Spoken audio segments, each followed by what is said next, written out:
सहना भवतु सहनौ भुनक्तु सह वीर्यं करवावहै तेजस्विनावधीतमस्तु मा विद्विषावहै। ओम शांति शांति शांति। समस्त जन कल्याणे निरतं करुणामयं नमामि चिन्मयं देवं तत्पुरुं ब्रह्म विद्वरम्।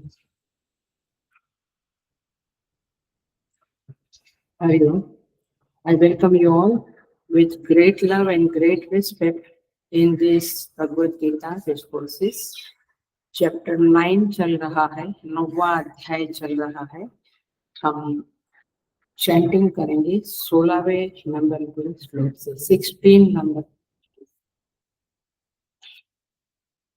अहं क्रतुरहं यज्ञः स्वधाहमहमौषधम् मंत्रोऽहम् अहमेवाजम् अहमग्निरहं भूतम् पिताहमस्य जगतः माता धाता पितामहः वेद्यं पवित्रमोङ्कार ऋक्सामयजुरेव च गतिर्भर्ता प्रभु साक्षी निवास शरणं सुहृत प्रभव प्रलयस्थानं निधानं बीजमव्ययम् तपाम्यहम् अहं वर्षं निगृह्णाम्युत्सृजामि च अमृतं चैव मृत्युश्च तदसच्चाहमर्जुन दैवेद्या मां सोमपापूतपापाः यज्ञैरिष्ट्वा स्वर्गतिं प्रार्थयन्ते ते पुण्यमासाद्य सुरेन्द्रलोकम् अश्नन्ति दिव्यान् दिवि देव भोगान्। भगवान 16वें श्लोक में कहते हैं अहम क्रतुरहम यज्ञः। 16वां, 17वां, 18वां और 19वां 4 श्लोक जो है वो बहुधा विश्वतोमुखम की व्याख्या है। 15वें श्लोक में भगवान ने कहा ज्ञान यज्ञेन चाप्यन्ये यजन्ते माम उपासते एकत्वेन पृथक्त्वेन बहुधा विश्वतो मुखम। मुझे लोग उपासना करते हैं, मेरी उपासना करते हैं, उसमें भी 3 प्रकार है। एकत्वेन मैं और वे एक है, हम ब्रह्मास्मि के रूप में उपासना की बात चल रही है प्लीज।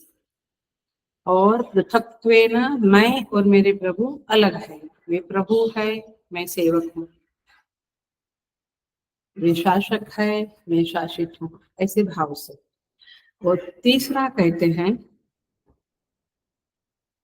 बहुधा विश्वतो मुखम, इस विश्व में जो कुछ भी चीजें हैं ना, पहाड़ नदियां समुद्र मनुष्य पशु पक्षी इत्यादि सब कुछ प्रभु का रूप है, ऐसा मानकर भी लोग मेरी उपासना करते हैं। तो 3 प्रकार से उपासना है, हमें अपनी उपासना को टेस्ट करना चाहिए। हम क्या कर रहे हैं, या सब कुछ खिचड़ी कर रहे हैं या टिपिकल एक उपासना को लेकर साधना कर रहे हैं। तो भगवान कहते हैं इन दैट सेंस बहुधा विश्वतो मुखम की व्याख्या 4 श्लोक में भगवान कहते हैं मैं ही, इसीलिए क्योंकि वे सब में मुझे देखते हैं तो थोड़ा सा मैं बता दूं कि मैं ही सब कुछ हूँ।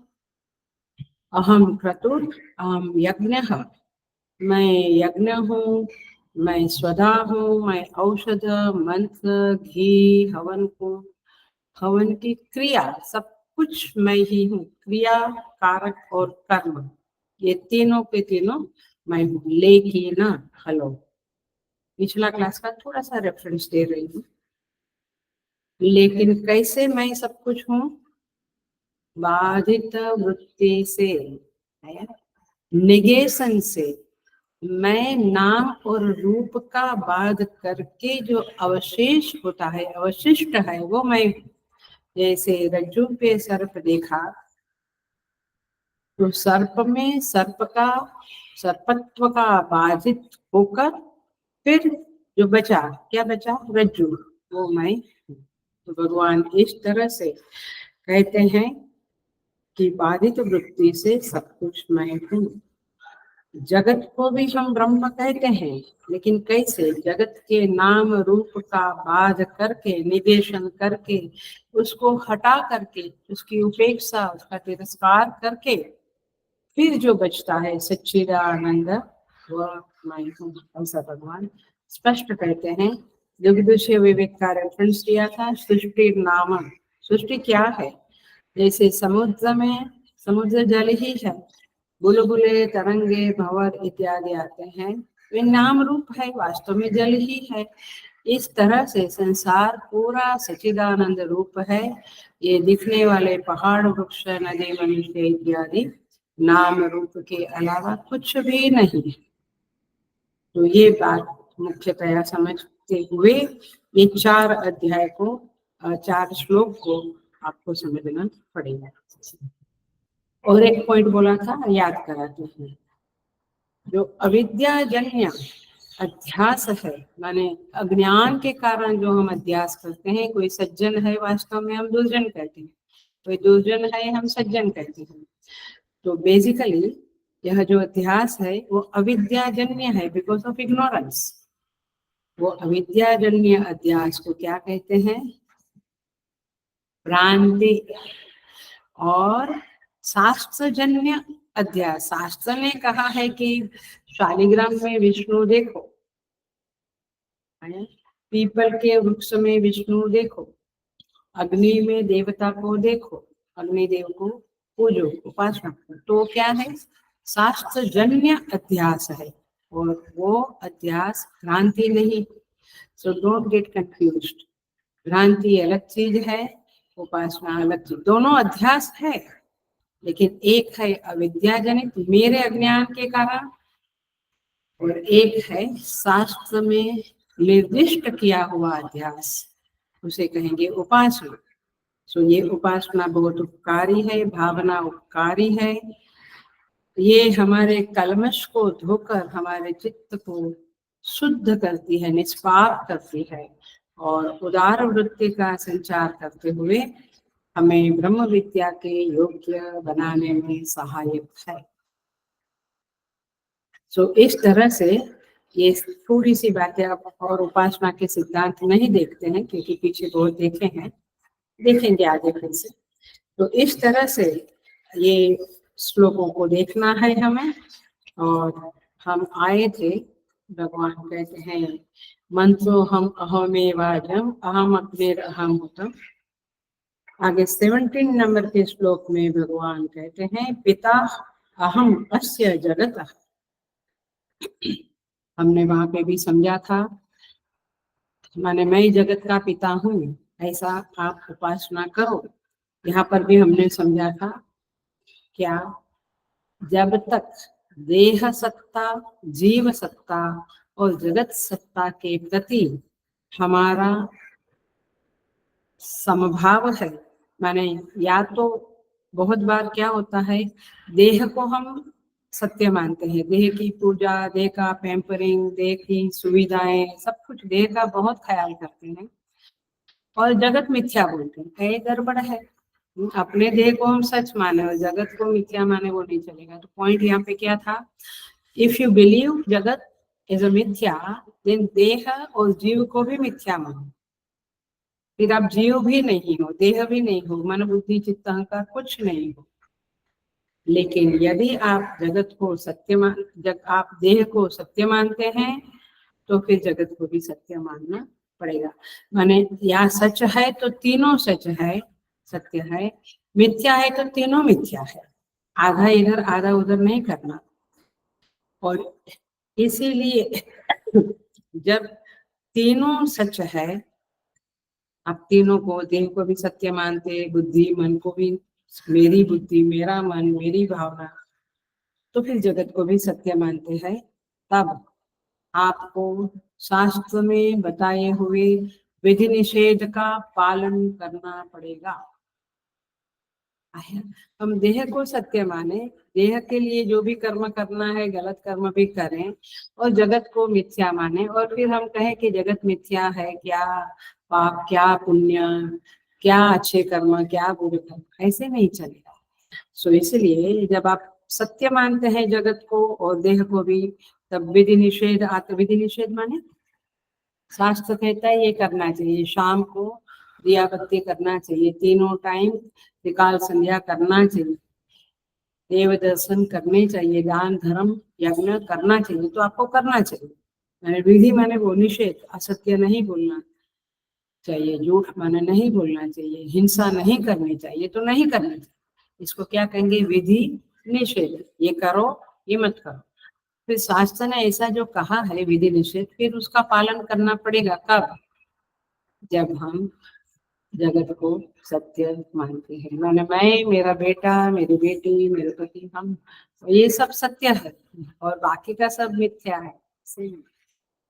जगत के रिलेशन मिथ्या है ऐसे नहीं, फिर सब कुछ सत्य है और उसके मुताबिक आपको पाप पुण्य लगेगा, सुख दुख कर्मफल के रूप में सामने आएगा। खास करके हमारे जो जवान बच्चे हैं उनमें बहुत गलत फहमियां हैं, इसीलिए ये सारी बातें समझनी चाहिए, उनको भी समझानी चाहिए, क्योंकि विधि निषेध is a must if you believe the world is a real. If world is a false then everything is fine.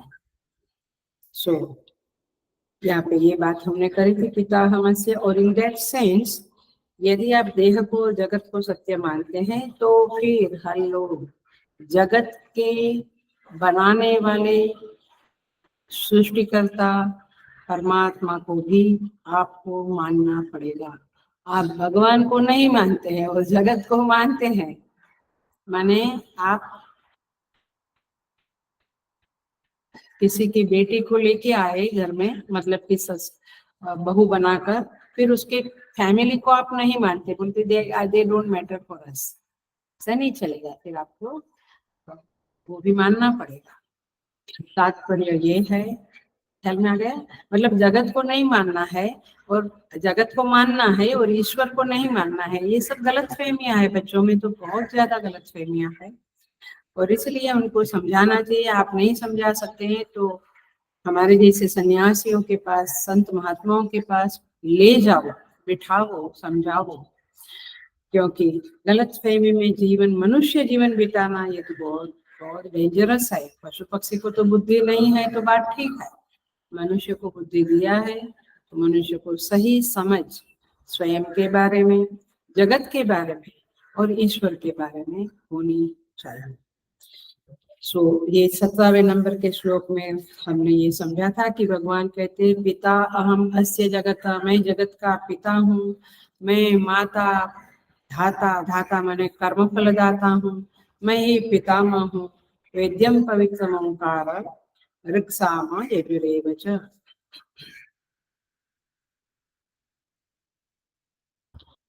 सो ये श्लोक हमने देखा था, हम आगे बढ़ रहे थे 18 नंबर के श्लोक में थोड़ा सा देखा था। गतिर्भर्ता प्रभु साक्षी निवास शरणम सुहृत प्रभव प्रलय स्थानम निधानम बीजम व्ययम। भगवान कहते हैं गति ही भर्ता, माने मैं गति हूँ, प्राप्त होने योग्य स्थान मैं हूँ, भर्ता माने भरण पोषण करने वाला मैं हूँ, प्रभु, प्रभु माने स्वामी, सबका स्वामी मैं हूँ, साक्षी शुभाशुभ का देखने वाला मैं हूँ, निवास सबका निवास स्थान मैं हूँ। शरणम, शरण लेने योग्य मैं हूँ। सुहृत, प्रत्युपकार न चाहकर हित करने वाला मैं हूँ। प्रभव, प्रलय, सबकी उत्पत्ति और प्रलय का हेतु मैं हूँ। स्थानम, स्थिति का आधार मैं हूँ। सब लोग जो टिके हुए सस्टेन्ड है, उसका आधार मैं हूँ। निधानम, हमने कल देखा था, सोमवार को देखा था। प्रलय काल में संपूर्ण भूत सूक्ष्म रूप से जहाँ निवास करते हैं, जिसमें लय होते हैं, उसका नाम निधान है। और बीजम अव्ययम, अविनाशी बीज भी मैं हूँ। तो हमने देखा था गति स्मृता। गति शब्द का अर्थ हमने कहा था कर्म फल। भगवान भाष्यकार ने ये शब्द दिया है, कर्म फल मैं हूँ। माने कर्म फल के रूप में जो व्यक्ति, परिस्थिति, स्थान, जो कुछ भी आपके सामने आता है, वह मैं हूँ। मैंने जीव की गति में हम जहाँ पहुंचते हैं, वह स्थान भी परमात्मा है।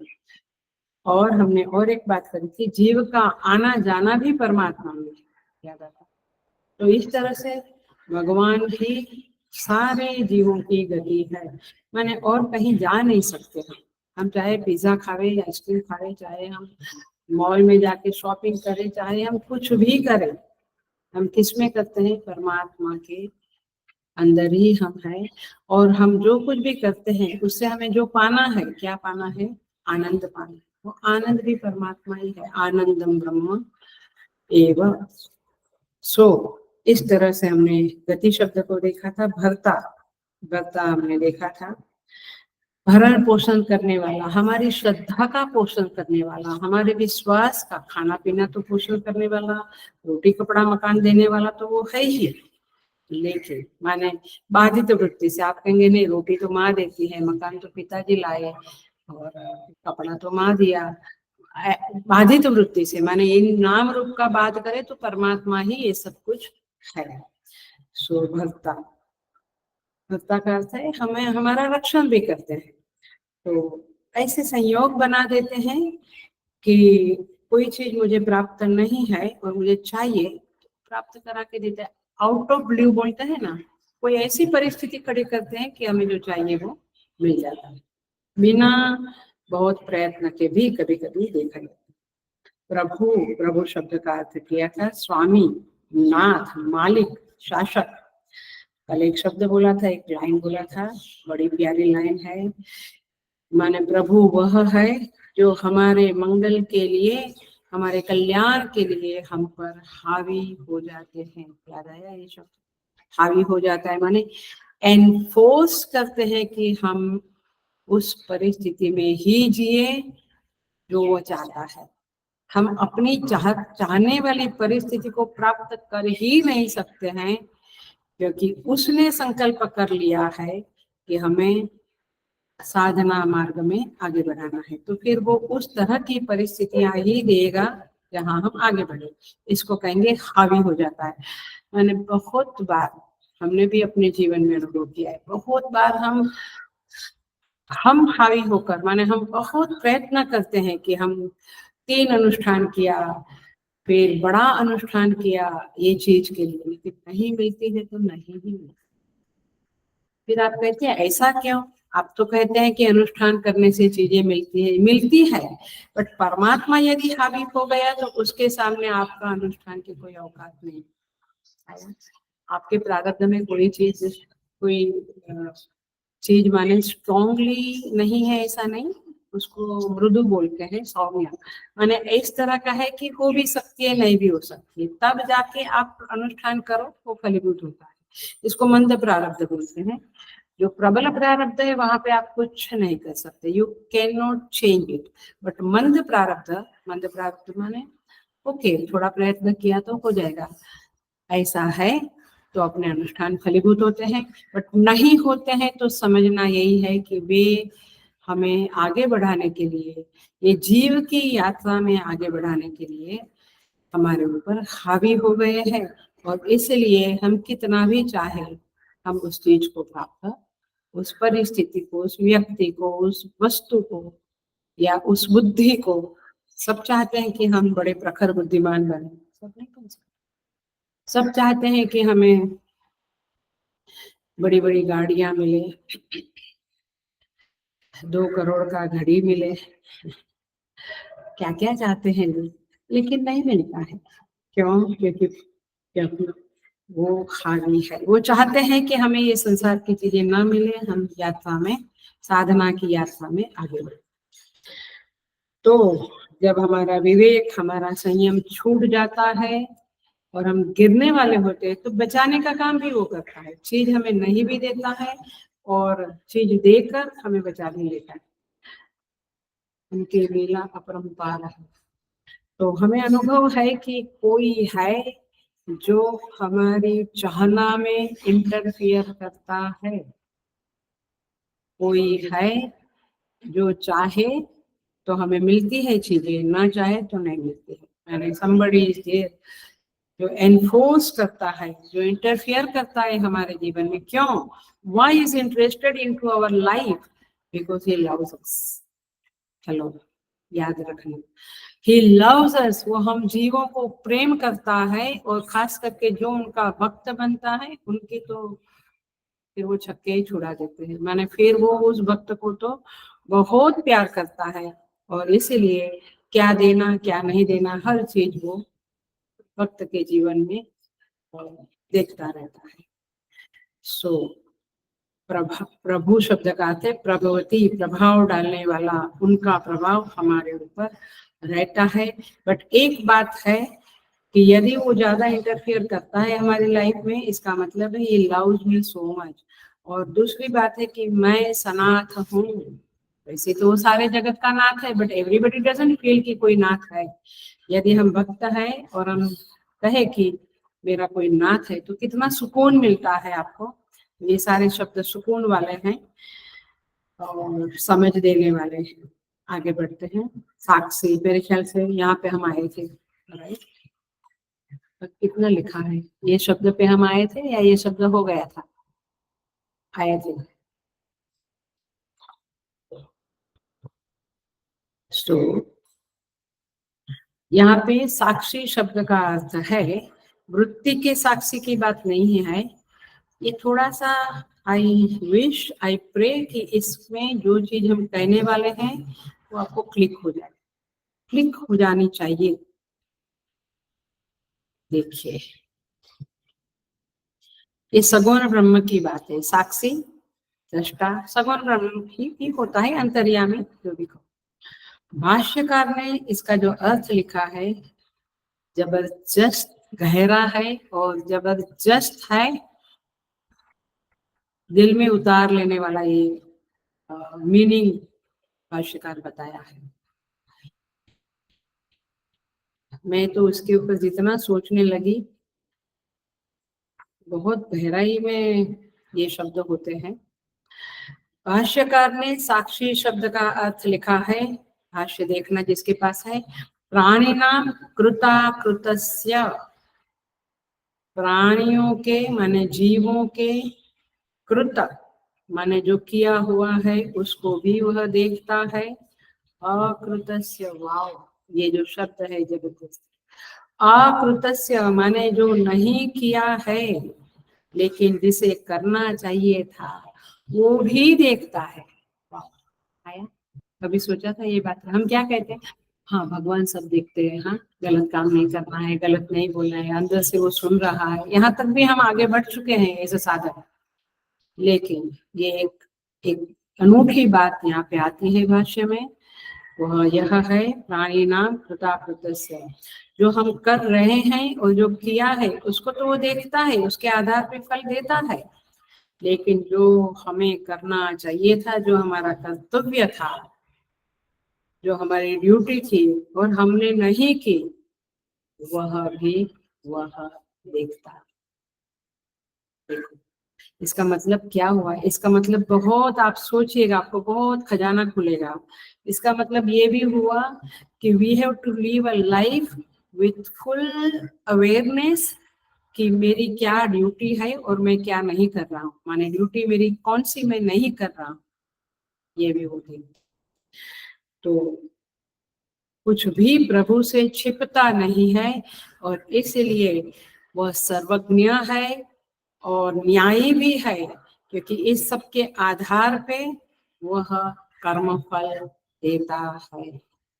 मेरी ड्यूटी पूजा पाठ की भी है और कुछ सेवा की भी है, और यदि मैं केवल मेरे बच्चे, मेरे पति, मेरा घर की तरफ ही डूबा हुआ हूँ, I am doing very well duty to my house, मेरे पति मेरे बच्चों के प्रति मैं बहुत अच्छा ड्यूटी करता है, मुझे और कुछ करने की जरूरत नहीं है। बट एज अ मनुष्य तुम्हारी ड्यूटी है, तुम्हें कुछ सोसाइटी को देना चाहिए, सोसाइटी माने जगत, तुम्हें कुछ पूजा पाठ करना ही चाहिए, नहीं तो रोज का कलमश माने पाप चढ़ता रहता है, अस्वच्छता चढ़ती रहती है चित्त के ऊपर।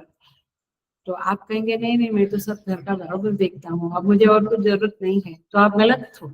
अरे बेटी, ये एक शब्द में इतनी चीजें छिपी हुई है, इसलिए भाष्य तो हृदय से लगा के रखना चाहिए। तो प्रभु से कुछ छिपता नहीं है और वो सब कुछ देखता है। तो साक्षी साक्षात इक्षते इति साक्षी, जो साक्षात देखता है, तो साक्षात देखता है माने जो नहीं करते हैं हम उसे भी देखता है। देखिए थोड़ा सा इसके ऊपर देखते हैं हम, और थोड़ा सा देखते हैं। माने संत लोग ऐसा कहते हैं, बड़ा मजेदार है इसका। संत कहते हैं राम झरोखे में बैठकर सबका मुजरा ले, राम झरोखे में बैठकर सबका मुजरा ले, जाकी जैसी चातुरी ताको तैसे दे। वो तो झरोखे में बैठकर सबका कारोबार देखता है, क्या किया जो नहीं करना था, ये भी आता है पॉइंट। देखो ये एक नया पॉइंट, आप कुछ ऐसा करते हैं जो आपका ड्यूटी में नहीं है, वो भी देखता है। आप कुछ ऐसा करते हैं, ऐसा नहीं करते हैं जो आपकी ड्यूटी में है, और आप आपकी ड्यूटी में जो है वो भी करते हैं। तो मैंने सब कुछ सबका मुजरा ले, माने सबके कर्म का तौल माप देख रहा है, ले रहा है। जाके जैसी चातुरी ताको तैसी दे, जिसका जैसा कर्म, बुद्धि, मन, भावना, ऐसे वो सबको फल देता है। परंतु संत के शब्द बड़े इंपॉर्टेंट होते हैं। संत ने कहा झरोखे में बैठकर, इसका अर्थ क्या हुआ? झरोखा यह होता है, पहले होता था ना मुस्लिम पर्दा भी होता है, वो भी झरोखा है, और घर में भी झरोखे होते थे। झरोखे का अर्थ होता है कि दुनिया को आप देख सकते हैं बट आपको दुनिया नहीं देख सकती। ये बात हुई, कैसे संतों के शब्द है झरोखे में।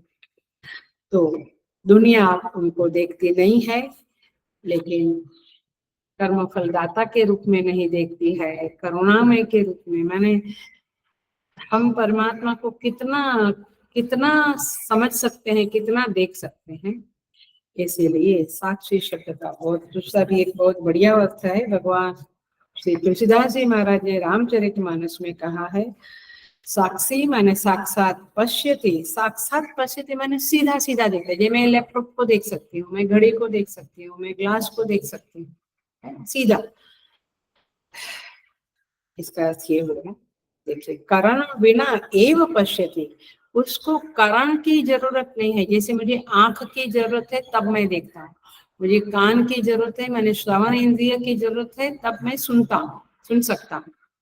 उसको कोई करण की आवश्यकता नहीं है, सीधा सीधा वो देखता है। कार्य उपाधि बिना एव पश्यति, कार्य की उपाधि के बगैर ही वह देखते हैं। कैसा कहते हैं, बहुत सुंदर प्यारी पंक्तियां है। पग बिनु चले सुने बिनु काना, पग के बगैर चलता है, कान के बगैर सुने बिनु काना, कर बिनु कर्म करे विधि नाना। हाथ नहीं है, उसको कोई उपाधि नहीं है, हाथ नहीं होने के बावजूद बहुत सारे कर्म करता है, कर्म फल दाता, कर्म का फल देता है। आनन रहित सकल रस भोगी, उसको मुख नहीं है लेकिन सारे रस का भोग करता है। बिनु वाणी बकता बड़ जोग जोगी, वाणी नहीं है, कोई इंद्रिय नहीं है उसके पास, लेकिन वह वक्ता माने वो बोलता है। तनु बिनु परस नयन बिनु देखा, स्पर्शेंद्रिय नहीं है बट वो हमें स्पर्श करता है। चक्षु नहीं है, नयन नहीं है, लेकिन देखता है। ग्रह ही घ्राण बिनु बास अशेष। घ्राणेन्द्रिय नहीं है फिर भी वह घ्राण लेता है, माने उसको गंध आती है। अस सब भांति अलौकिक करनी, महिमा जासु जाई नहीं बरनी। ऐसी उसकी सारी अलौकिक करनी है और उसकी महिमा को हम जान नहीं सकते। तो इस तरह से इसका सिंपल अर्थ बोले वेदांत की भाषा में, तो जीव करण सापेक्ष देखता है, परमात्मा करण निरपेक्ष देखता है। इसे कहेंगे साक्षी। ये साक्षी शब्द का अर्थ है, अर्थात खुद देखता है। इसका अर्थ ये हुआ उसे किसी गवाह की जरूरत नहीं है, किसी दस्तावेज की जरूरत नहीं है। देखना उसका स्वभाव है, उसको प्रयत्न नहीं करना पड़ता है, वो ऐसे ही सब कुछ देख सकता है। संत बहुत अच्छी अच्छी एक पंक्ति बोलते हैं, चींटी के पाव में घुंघरू बाजे, वाको भी साई सुनता है। चींटी के पाव में यदि घुंघरू बांधो तो अब चींटी कहाँ और घुंघरू कहाँ। चींटी के पाव में घुंघरू बाजे, वाको भी साई सुनता है।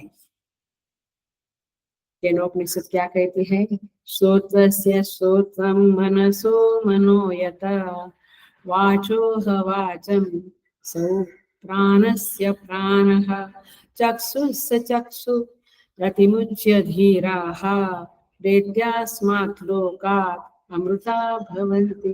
केनोपनिषद बड़ा प्यारा उपनिषद है। श्रोत्रस्य श्रोत्रम, हम जो सुनते हैं ना जिस कान से, उसका भी जो श्रोत्र है, हम जिस आंख से देखते हैं उसकी भी जो आंख है, आंख की आंख, कान का कान, वाणी की वाणी।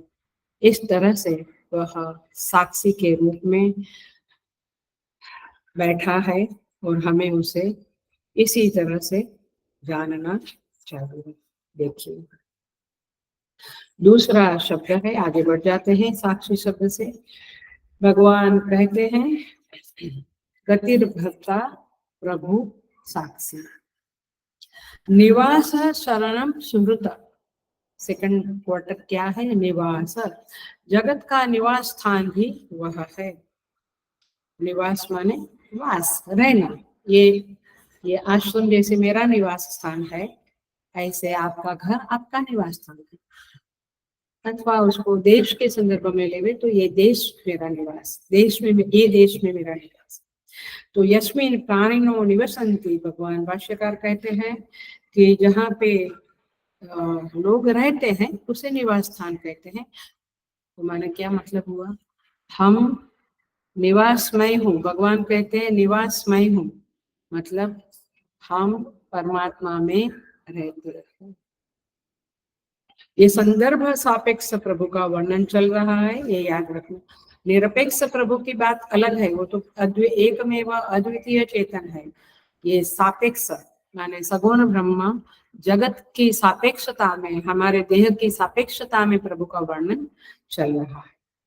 नेक्स्ट शब्द है शरणम, बड़ा प्यारा शब्द है बहुत।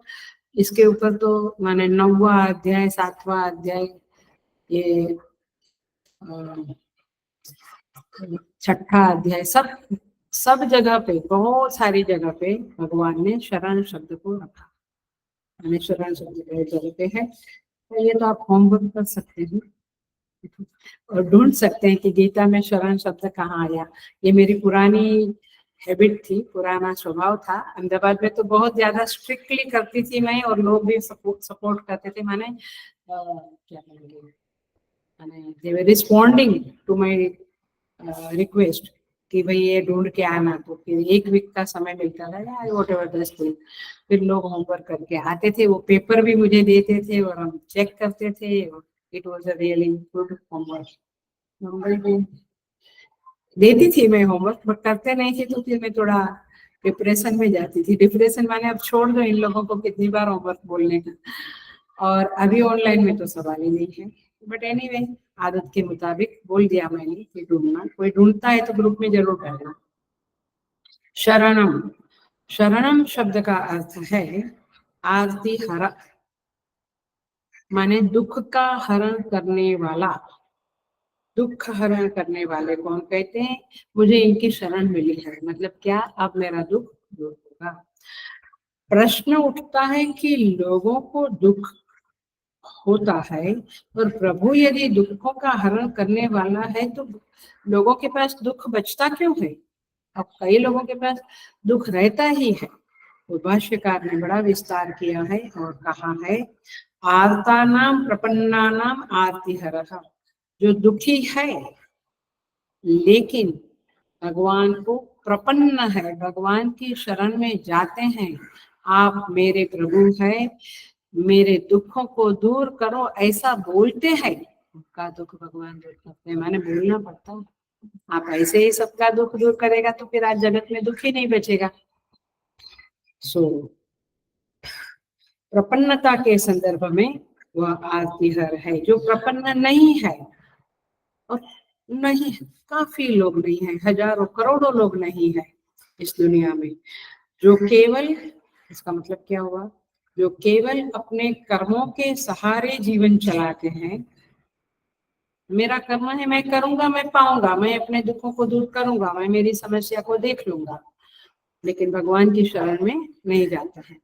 ऐसे लोगों के लिए परमात्मा, फिल इन द ब्लैंक, परमात्मा केवल धाता है।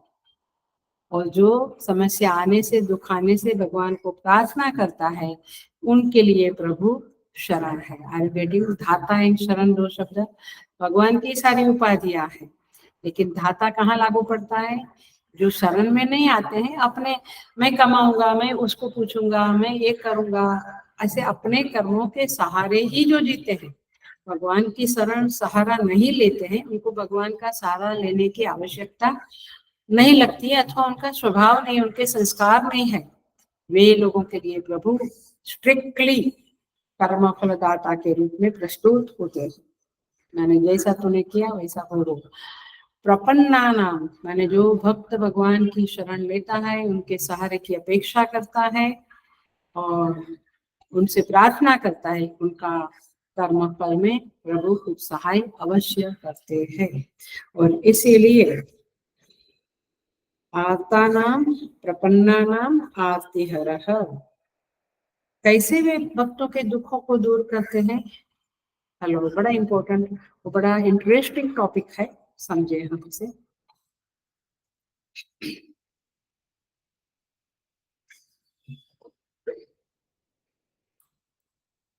कभी कभी प्रभु भीतर से मानसिक शक्ति, आत्मबल दे देता है। ये हमने देखा है कि भयंकर परिस्थिति आई, बट पता नहीं कहाँ से आत्मबल आ जाता है। सभी के जीवन में ये अनुभव किया जाता है। माने बिजनेस डाउन होता है, घर बदलना है, घर नहीं मिल रहा है, बेटी की शादी, दिस दैट, बहुत कुछ चलता है जीवन में, लेकिन भगवान अंदर से बल देता है और उस बल के सहारे वो दुख का हरण करता है। और वो अंदर से और बाहर से क्या करता है? परिस्थिति को बदल देता है एकदम से। और या तो दुख दूर हो जाता है वो पॉजिटिव परिस्थिति के कारण, या फिर उस दुख वाली परिस्थिति को कम करने के लिए कुछ सुख जीवन में आ जाता है, तो वो दुख कम हो जाता है। Are you getting? माने भगवान तो भगवान है, कैसे वो हमारे दुखों का हरण करता है, हम प्रार्थना करते हैं तभी। ये केवल हम ही, एवरीबडी नोज बाय देमसेल्व्स, माने सबको अपना अपना अनुभव है कि कैसे कुछ सुख दे देता है। जैसे बच्चा रोता है, हम लॉलीपॉप दे देते हैं तो उसका रोना थोड़ा कम होता है, उसको जो चाहिए था वो तो उसको याद है, बट और कुछ दे दिया तो थोड़ा, ऐसे ही भगवान कुछ और सुख दे देते हैं तो ये जो दुख बड़ा था थोड़ा कम होता है। I think we all know in our life, यदि आप देखेंगे तो इस वाक्य को अपने जीवन में बहुत चकासेगा। पल पल पे आपको जीवन में बहुत जगह पे ये बात की सच्चाई दिखेगी। सो केवल भीतर से ही बल देते हैं ऐसा नहीं, बाहर की परिस्थिति को भी ठीक करते हैं। तो ये है शरण। शरण शब्द बहुत प्यारा है। देखिए, इसमें एक बात जानने जैसी है।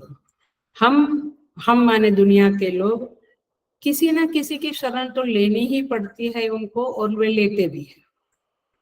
कुछ नहीं तो बोल ही दूं, कुछ नहीं तो कुत्तों की शरण लेते हैं, अकेलापन लगता है तो उसको साथ में लिया ना, शरण तो लिया। आप इंसान है तो आप बिना शरण के नहीं रह सकते। और बाकी सब bank balance, this that, human being, पशु पक्षी सबकी शरण लेते रहते हैं। सो लेकिन परमात्मा जो शरण देता है तो उसकी जो शरण वत्सल माने शरणागत वत्सलता है, शरण में आने वाले के प्रति वत्सल होना। वत्सल होना माने, वत्स माने बछड़ा, शिष्य जो भी, तो जो गुरु जैसे शिष्य के प्रति, गाय जैसे बछड़े के प्रति प्यार करती है, उसमें कोई स्वार्थ नहीं होता। ऐसे परमात्मा शरणागत वत्सल है, जो शरण में आता है उनके प्रति करुणा करते हैं। परंतु एक बात जरूर समझ ले, और ये बहुत समझने जैसी बात है, बहुत महत्व की है। हेलो, बिल्कुल इम्पोर्टेंट पॉइंट है। जनरली मनुष्य जगत की शरण में जाता है। आप जाओ डॉक्टर की, वकील की, सबकी शरण में जाओ, बट समझना क्या है कि आखिर उनके जरिए मेरा प्रभु मेरा काम कर रहा है। माने बेसिक शरण आपने परमात्मा की लेनी है, बट जगत के लोग इतना कौन सोचता है और समझता है। तो ये समझ ले रहे, फिर होता तो है ही, जब हमें थप्पड़ पड़ती है, मार मिलता है, कहीं कुछ आ रहा नहीं, तब वैष्णो देवी जाते हैं, तब जाके मंदिर में जाते, तब गुरु के पास जाकर बात करते हैं, या वोटेवर। सो ये बात याद रखें कि परमात्मा की जो शरणागति है, माने परमात्मा का जो सामर्थ्य है शरण देने का, वो असीम है। जगत का जो शरण देने का सामर्थ्य, शरण देना माने हेल्प करना, सहारा देना, वो सीमित है। पकड़ी बात? इतनी अच्छी अच्छी बातें हैं, एक शब्द में क्या क्या छिपा हुआ। और इसलिए भगवान भाष्यकार का इतना ही शब्द है, आर्ता नाम प्रपन्ना नाम आरती है। कितना एक छोटे टुकड़े में कितनी बातें छिपी हुई। और आचार्यों की कृपा से हमें ये सब कुछ समझता है। सो असमर्थों की शरणागति हमेशा सीमित रहेगी, और भगवान जो समर्थ है वो असीम तरह से हमें शरण दे सकते हैं, माने उनकी कोई हद नहीं है। वो कितने लोगों को किस तरह से कितनी हद तक शरण में ले सकता है, आप सोच भी नहीं सकते। बाकी के लोग तो थोड़े लोगों को शरण देते हैं, कहते हैं नहीं हमने इधर डोनेशन दे दिया, अब हम उधर नहीं देंगे। होता है ना, इसे छोटी छोटी बात।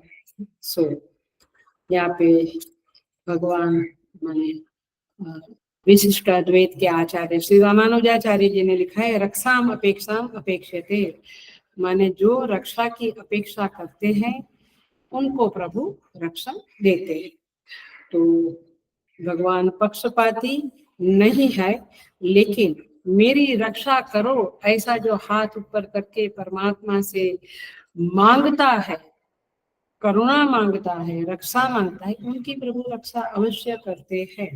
और इसीलिए यहाँ पे कहते हैं शरणम, शरणम शब्द का अर्थ यह भी है, देखिए इसको भगवान विशिष्ट अद्वैत के आचार्य कहते हैं, सकृदेव प्रपन्नाय तवास्मीति च याचते अभयम सर्वभूतेभ्य ददामि एतद् व्रतम मम। जब विभीषण जी राम जी के पास आए तो भगवान के ये वचन है वाल्मीकि रामायण में, कहते हैं सकृदेव प्रपन्नाय, जो तुरंत मेरी शरण में आ जाए। सबका इधर ट्राई किया, उधर ट्राई किया, नहीं हुआ, फिर आया, वो थोड़ी अलग बात हो जाती है, बट नंबर 1 पे, प्रायोरिटी पे जो भगवान को रखते हैं, शत्रुदेव प्रपन्नाय तवास्मीति च याचते, मैं आपका हूँ ऐसा जिसने कह दिया, भगवान पिघल जाते हैं। फिर भगवान कहते हैं कि उसको मैं अवश्य अभय देता हूँ, ये मेरा व्रत है। ये व्रत है भगवान का, व्रत है माने वो उसका पालन करता है। तो इसीलिए शरण शब्द का अर्थ है रक्षक, सहायक, सहारा देने वाला सहायक, आश्रय देने वाला आश्रय, आप जो भी समझो। तो ये है शरण शब्द का अर्थ।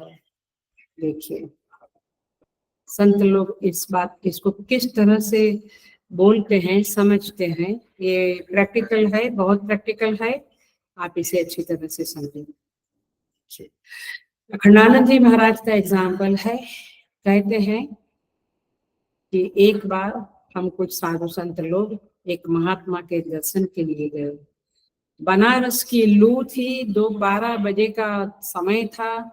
काफी माइल चलकर, 10-15 माइल चलकर, बिना जूते के गंगा जी की बालू में पैर रखते हुए, उस समय में ऊपर धूप नीचे गर्मी, और आखिर में हम महात्मा के झोपड़ी के पास या कुटिया के पास पहुंच गए। जब महात्मा ने आवाज सुनी तो दरवाजा खोला और कहा कि अंदर आ जाओ। हम संकोच के कारण बरामदे में बैठे रहे। महाराज वापस बोले, महात्मा वापस बोले, बाहर तकलीफ होती है तो भीतर आ जाना चाहिए। ये वाक्य है महात्मा। देखो प्रैक्टिकल, मैंने कई बार संतों की भाषा में नहीं समझती है, बट हमें समझनी चाहिए। मैं आपको बहुत बहुत ही ऊपर ऊपर से लेक्चर कर रही हूँ, प्रवचन कर रही हूँ, नहीं तो 10-20 साल तक की है गीता। मैं अहमदाबाद में वगैरह अच्छी तरह से लिया, मंडे टू फ्राइडे डेली, और 3 साल। मैंने, आप सोचो कितने दिन, 1000 दिन ऑलमोस्ट, रोज 1.25 घंटा, 7 to 8:15। तो ये तो तभी मैं बहुत सारे दृष्टांत भी दिया करती थी, बट अपने सिद्धांत को पकड़ पकड़ के चल रही हूँ। तो क्या बोले, बाहर जब तकलीफ होती है तो भीतर आ जाना चाहिए। अर्थात क्या, जगत जब आपको तकलीफ दे रहा है तो ईश्वर की कुटिया में प्रवेश कर लेना चाहिए, ईश्वर की शरण में चले जाना चाहिए। ये निवास के क्योंकि ईश्वर की कुटिया में निवास की काफी जगह है। जगत जब आप समस्या में पड़ते हैं तो उसके पास आपको बिठाने के लिए जगह नहीं होती, और इसीलिए कुटिया में, ईश्वर की कुटिया में प्रवेश करो। वो तो है ही, आपको बाहर के ताप से थोड़ी शांति मिलेगी, लेकिन दूसरी बात यह है कि जब वो अंदर गए तो महाराज महात्मा जी ने उनको चाय वगैरह गरम गरम पिलाया। पॉइंट इज दिस कि परमात्मा के पास अपन गए कुटिया में उनकी, तो वो हमारी देखभाल भी करता है। What a wonderful meaning of all this, क्योंकि वो हमारा मालिक है, माता पिता है, वो हमारा नाथ है। सो इस तरह से शरण शब्द का अर्थ है। आगे बढ़ते हैं हम, क्योंकि इसका कहीं अंत नहीं है।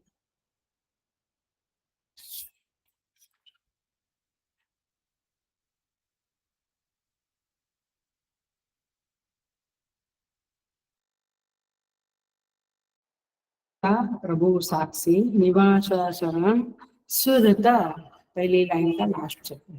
देखो, सुरत शब्द का अर्थ है, भगवान भाष्यकार ने लिखा है, प्रति उपकार अनपेक्षा सन उपकारी।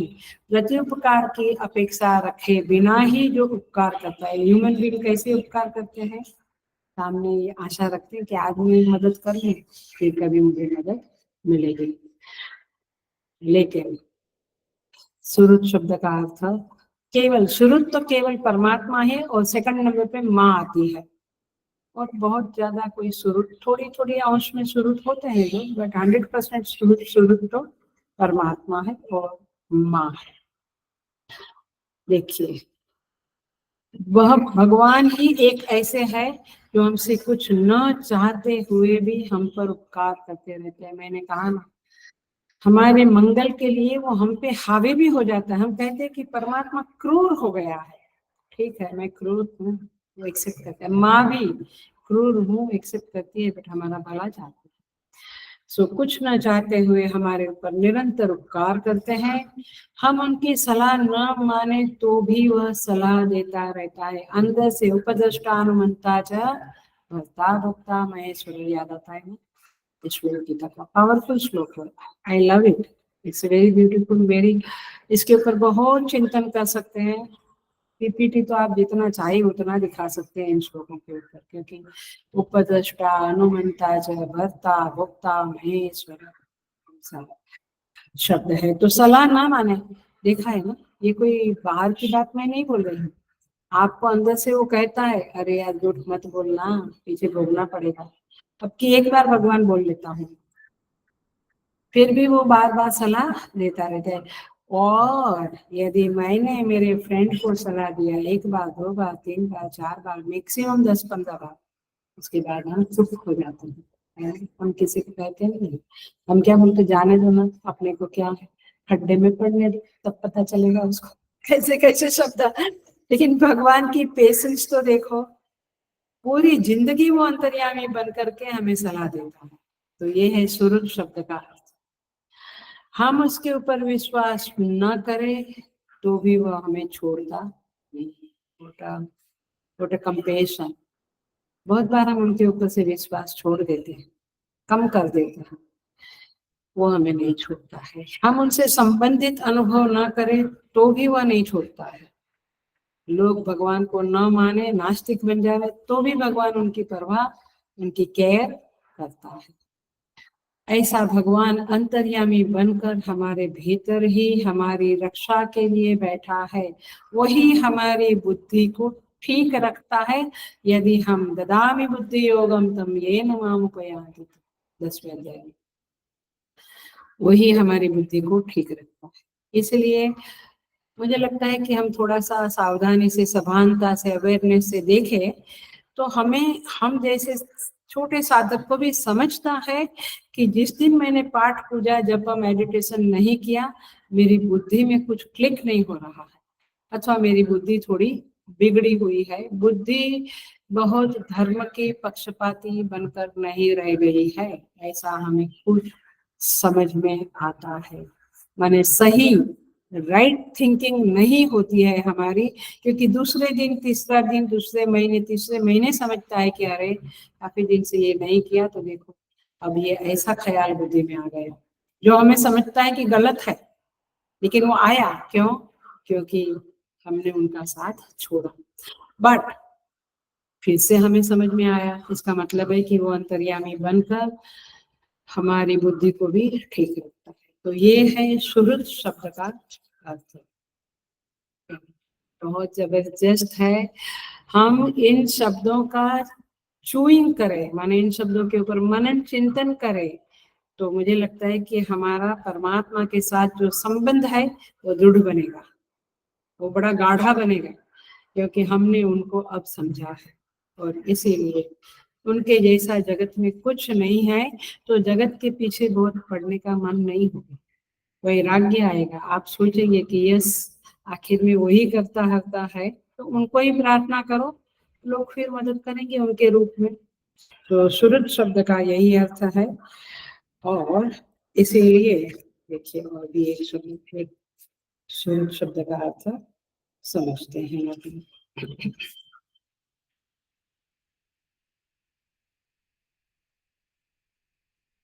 सुहृद तो वैसे देखा जाए तो सूर्य भी है, क्योंकि वो हमें कितना उपकार करता है। सूर्य, चंद्र, पर्जन्य, अग्नि, बादल, वायु, पृथ्वी, सब कुछ सुहृद है। सभी प्राणियों के ऊपर भी उपकार करते हैं, लेकिन ये जो सुहृद है वो जबरदस्त है। वो भगवान श्री कृष्ण कहते हैं, भोक्तारम यज्ञ तपसाम सर्वलोक महेश्वरम सुहृदम सर्वभूतानां ज्ञात्वा माम शांति मृच्छति। मुझे यदि आपने सुहृद समझ लिया, ज्ञात्वा माम, क्या? सुहृदम, सुहृदम सर्वभूतानां, मैं सारे भूतों का सुहृद हूँ, ऐसा आपने समझ लिया तो शांतिम रुच्छति। शांतिम रुच्छति माने संसार उपरतिम गच्छति, आप संसार से वैराग्य को प्राप्त करेंगे जब आपको ये समझेगा कि ये भगवान, ये परमेश्वर सबके हृदय में बैठकर सबका भला चाहते हैं। हमें लगता है कि वो, पता नहीं, वो उधर चले गए फॉरेन में, उनका क्या कल्याण होगा, कैसे होगा, पता नहीं, वो भगवान की क्या लीला है। वो सबका कल्याण करने के लिए तत्पर रहता है। इसीलिए सर्वभूतानां हृदये शयम, शंकराचार्य जी कहते हैं वहां पे 5वें अध्याय का 29 अंतिम श्लोक है, सबके हृदय का हृदय स्वयं, सबके हृदय में वो सोया है, माने बैठा है। सर्व कर्म फलाध्यक्ष, सारे कर्मों का फल देने वाला है, उसका अध्यक्ष है। और सर्वप्रत्यय साक्षिणं मां नारायणं ज्ञात्वा शांति वृक्षति। तो इस तरह से सुहृद शब्द का अर्थ बहुत ही प्यारा है और हमें समझना चाहिए। आगे बढ़ जाते हैं।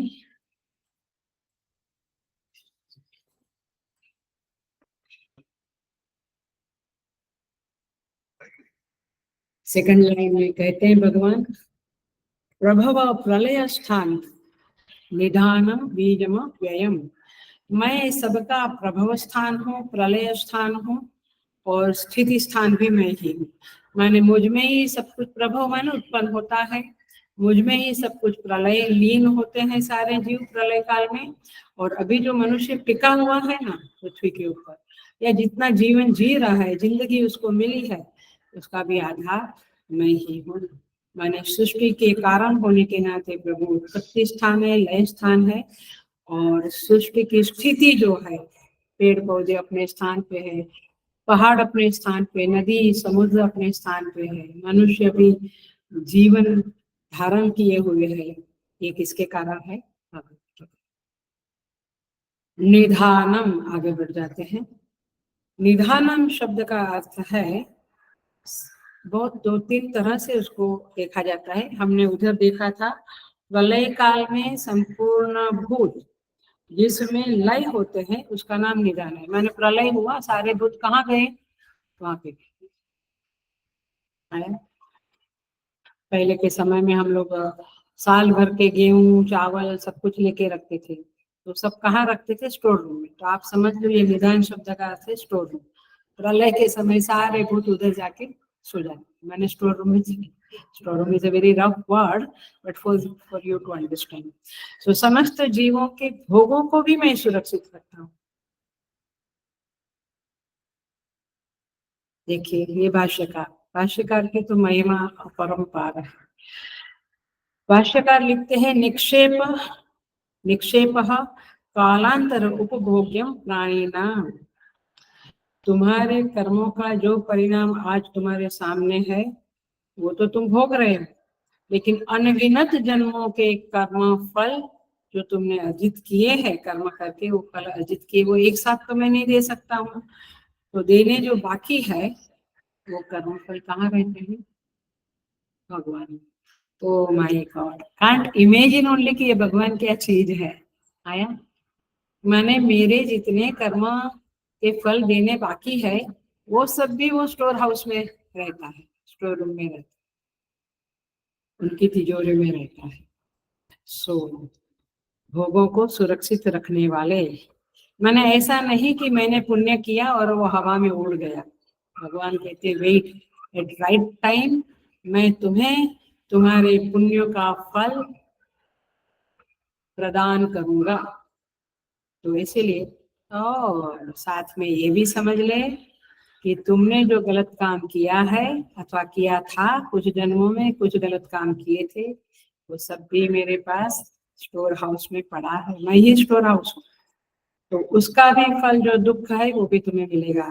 तात्पर्य ये है, ये अन क्या कहेंगे, अनप्रेडिक्टेबल भी कहेंगे, क्योंकि कब वो पाप का फल प्रकट करेगा हमारे जीवन में, कब वो पुण्य का फल प्रकट करेगा, पता नहीं। तो ऐसे परमात्मा स्वयं को निधानम कहते हैं। देखिए निधानम शब्द का अर्थ और भी तरह से हम देख सकते हैं।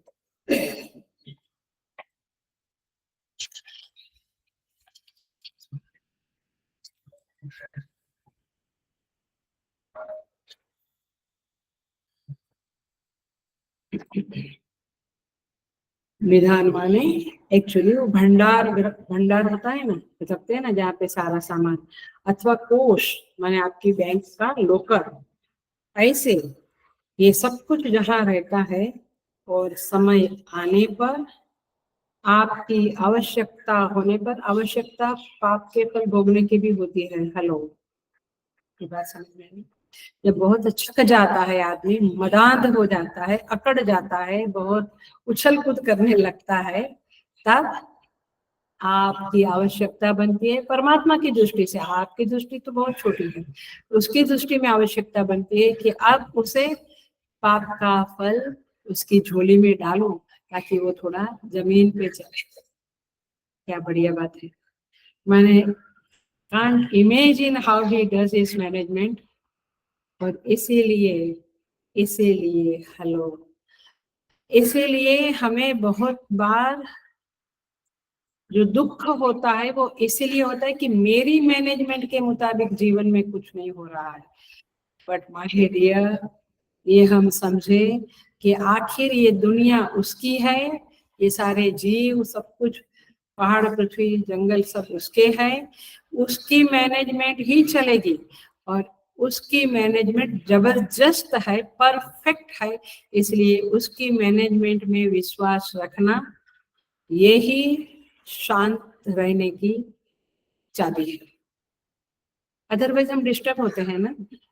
बट हम जब उनकी मैनेजमेंट में विश्वास रखना सीख जाएंगे, बहुत विश्वास करना सीख जाएंगे, तब हम शांत हो जाएंगे, शांत रहेंगे। तब हमें ऐसा नहीं लगेगा ऐसा क्यों नहीं हो रहा, ऐसा क्यों नहीं। भाई उसकी मैनेजमेंट है कि वैसा ही हो, और उसकी मैनेजमेंट जबरदस्त है, बिकॉज ही नोस कि कब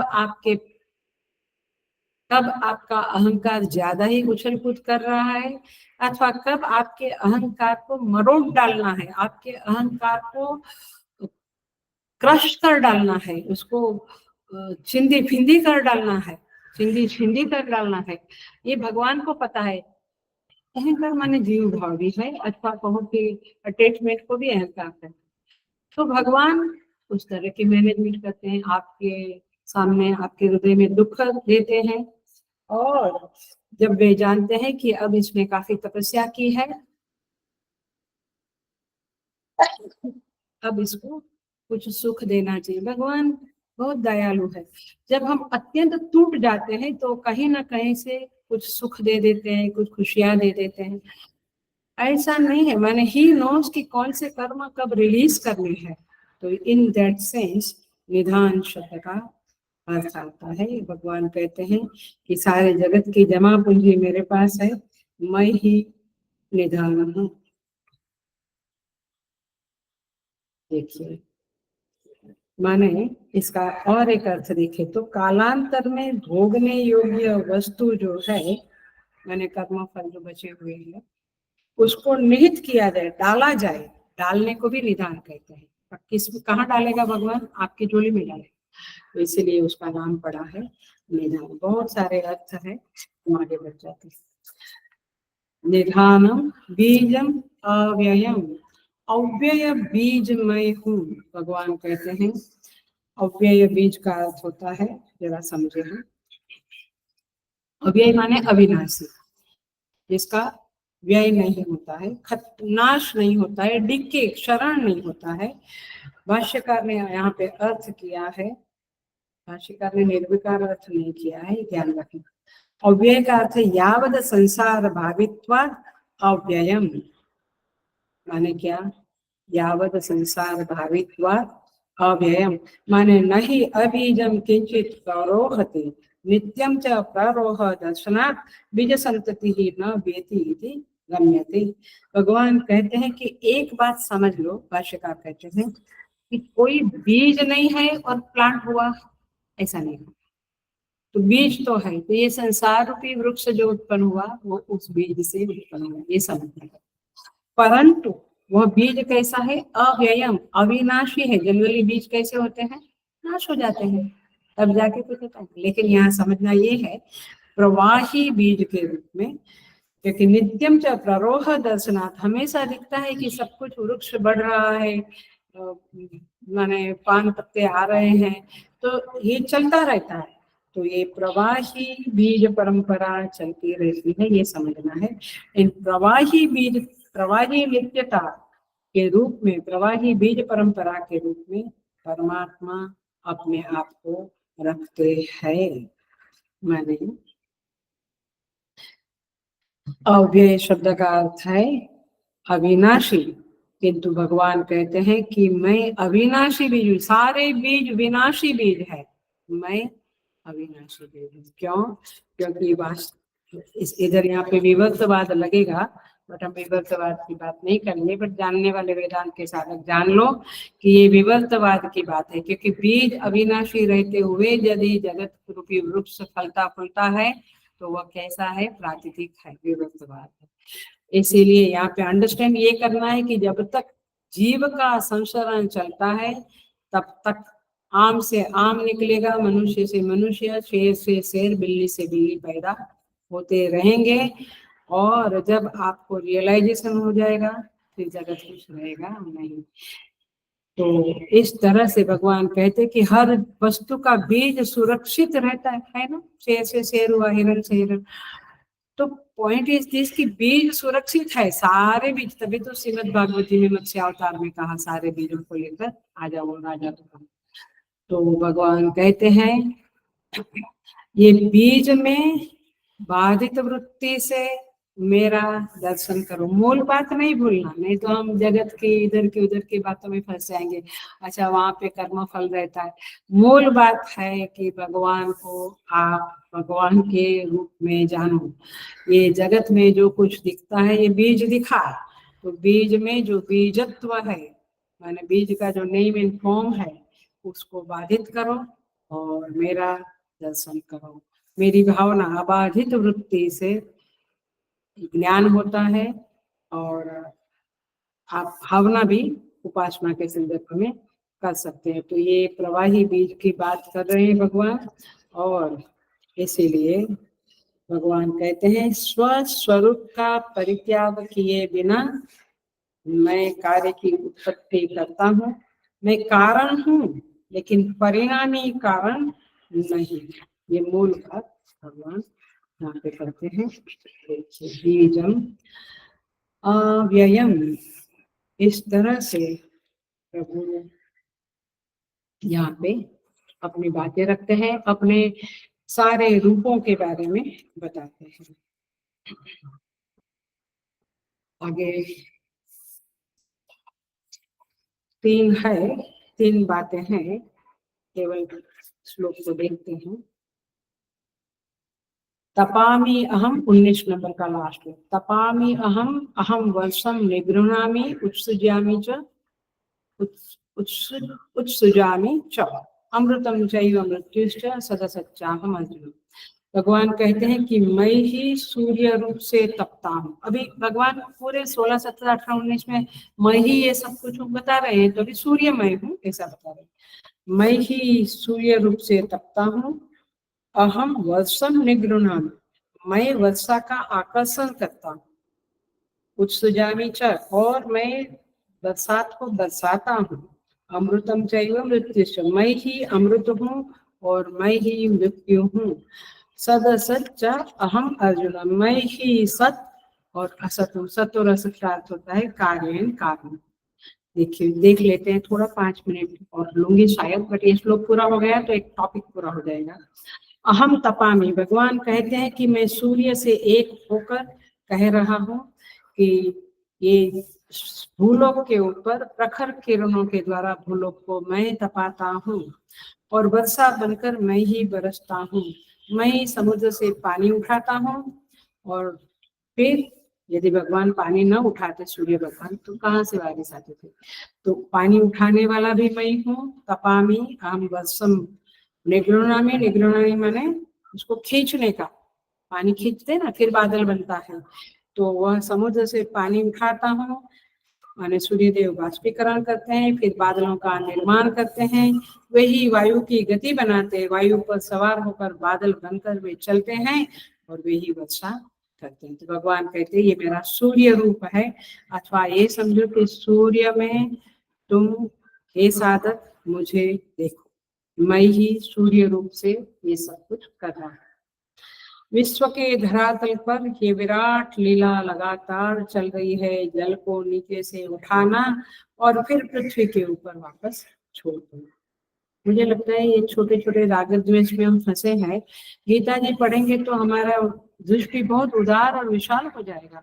ये छोटे छोटे राग द्वेष हमें दुख नहीं दे पाएंगे, न सुख दे पाएंगे, कोई जरूरत ही नहीं है उसकी। सो भगवान इस तरह से भाष्यकार कहते हैं, अहम वर्षम कैश्चित रश्मि भी उत्सुजामि उत्सुज्य पुनः निगृह्णामि कैश्चित रश्मि भी अष्टभि मासे ही पुनः उत्सुजामि प्रावशी। तो इस तरह से रश्मियों द्वारा एक निश्चित तापमान में मैं जल का ग्रहण करता हूँ और फिर तापमान को बढ़ाकर जल का शोषण करता हूँ और फिर बारिश के रूप में पृथ्वी को वापस देती हूँ। अमृतम चैव मृत्युश्च, देवों की अमरता भी मैं हूँ और ये मृत्यु जो आती है वो मेरा ही रूप है। तो अच्छा समझ में आया। आप भगवान हम डरेंगे नहीं। तो ये क्या है? ये प्रभु काल के साथ एक होकर बोल रहे हैं, माने काल देवता में भी तुम मुझे देखो, सूर्य देव में भी देखो, काल देव में भी देखो। सूर्य की क्रीड़ा भी मेरी क्रीड़ा है, काल की क्रीड़ा भी मेरी क्रीड़ा है। नहीं तो हमको क्या लगता है वर्षा में फसल आए, फल फूल सब कुछ आए, लेकिन ये किसके कारण आए? भगवान के कारण, क्योंकि परमात्मा ही सूर्य देव होकर ये सब करते हैं। और तीसरा कहते हैं सतच असतच। देखिए, सत का अर्थ ये है कार्य, क्योंकि कार्य जो है ये हमारी बुद्धि के अनुसार की बात चल रही है। कार्य जो है वह दिखता है, प्रमाणजन्य है। माने ये पानी पिया, मेरी प्यास बुझी, तो ये पानी सामने दिखता है, प्यास बुझी ये भी समझता है, तो ये सामने दिखता है, तो इसको कहेंगे प्रमाणगम्य। तो इसे प्रत्यक्ष प्रमाण गम्य, बट इसे सत कहा है। तो पृथ्वी, जल, ये शरीर सब कुछ सत है। ओ, जो प्रत्यक्ष नहीं दिखता है, लौकिक बुद्धि वालों को तो केवल जो दिखता है उतना ही दिखता है, अलौकिक कुछ समझता नहीं है। तो चूंकि जो प्रत्यक्ष नहीं है, लौकिक नहीं है, उस पर लोगों का ध्यान नहीं जाता है, बट उसे असत, और वे लोग उसे असत कह देते हैं। वो क्या कहते हैं? ये नहीं है, ऐसा कुछ देवता गंधर्व ये सब कुछ नहीं है, तो उन्हें असत का माने कार्य कारण शब्द से पहचाना गया। तो असत शब्द का अर्थ है कारण और सत शब्द का अर्थ है कार्य। इस श्लोक में सत माने कार्य, असत माने कारण। तो कारण को नहीं देखते हैं, केवल कार्य को देखते हैं। भगवान कहते हैं कार्य कारण के रूप में मुझे देखो, माने कार्य कारण की जो लीला चल रही है। बीजम अव्ययम, बीज कारण है, वृक्ष कार्य। वृक्ष दिखता है, बीज दिखता नहीं। तो इसीलिए यहाँ पे कहते हैं पूरी सृष्टि में कार्य कारण की लीला चल रही है। शेर से शेर पैदा हुआ तो कारण से कार्य पैदा हुआ, मनुष्य से मनुष्य, आम से आम। तात्पर्य यह है कि कारण कार्य इस तरह से सारा जगत संत की संतति, माने सारा जगत कार्य कारण परंपरा से आगे आगे बढ़ रहा है। तो एक है सूर्य क्रीड़ा, दूसरी है काल क्रीड़ा और तीसरी है कार्य कारण क्रीड़ा। तो इस श्लोक में पीछे के फाउंडेशन के आधार पे हम समझे कि सूर्य, काल और कार्य कारण सब कुछ परमात्मा ही है। और इसीलिए ज्ञानी इसको पहचान लेता है और ज्ञानी समझ लेता है कि ये सूर्य की क्रीड़ा नहीं, प्रभु की क्रीड़ा है। ये काल की क्रीड़ा नहीं, प्रभु की क्रीड़ा है। ये कार्य कारण की क्रीड़ा नहीं, ये प्रभु की क्रीड़ा है। और इसीलिए हम साधक को ये चारों श्लोकों से एक आदेश उपदेश मिलता है कि बाधित वृत्ति से जगत को देखो, अर्थात पेड़ को देखो और उसको भी देखो। आप जो भी देखते हो उसका नाम रूप का बाध करके उस परमात्मा को देखो, माने उसका स्मरण करो। ये मुख्य बात है। यम यम वापि स्मरण भाव, स्मरण इज द मेन थिंग। तो उस परमात्मा का स्मरण करो। मुझे लगता है कि ये इजी है, इट्स नॉट टू डिफिकल्ट। अब यदि गीता हमारे हृदय में बैठ गई, गीता माता की कृपा हो गई, तो ये सारे श्लोक जीवन में घटने लगेंगे, उसका फल दिखने लगेगा। तो गीता जी कहती है कि इस तरह से भगवान का आदेश है कि जगत को देखो, नाम रूप को बाधित करो और फिर ब्रह्म को देखो। हो गई बात। तो इस तरह से ये 16वें से 19वें श्लोक तक 4 श्लोकों में भगवान ने पूरे विश्व प्रपंच का निर्वचन कर दिया और बहुधा विश्व तो मुखम वाली उपासना के संदर्भ में प्रकाश डाला। इसकी हमें, उस उपासना की हमें समझ मिले, इसलिए 4 श्लोकों में कुछ कुछ बातें भगवान ने कही कि यज्ञ भी मैं हूँ, बीज अव्ययम बीज भी मैं हूँ, सूर्य भी मैं हूँ, एटसेट्रा एटसेट्रा करके भगवान ने यहाँ पे ये बात कह दी है। बहुत ही पावरफुल तरह से भगवान इन श्लोकों को कह रहे हैं। और थोड़ा सा इसको वापस देखते हुए हम नेक्स्ट क्लास में वेरी वेरी पावरफुल श्लोक जो है उसमें प्रवेश करेंगे। और वह श्लोक है, माने उसके बाद 2 श्लोक है, 20-21 सिंपल श्लोक है। उसके बाद जो मेन श्लोक है, अनन्याश्चिन्तयन्तो मां जना ये जना परिपासते तेषां नित्याभियुक्तानां योगक्षेमं वहाम्यहम्। ये पावरफुल श्लोक योगक्षेम भगवान वहन करते हैं। इस श्लोक में मोस्टली नेक्स्ट क्लास में हम प्रवेश तो कर ही जाएंगे मंडे के दिन।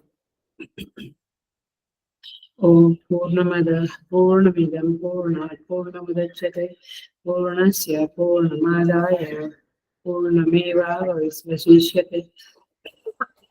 ओम शांति शांति शांति।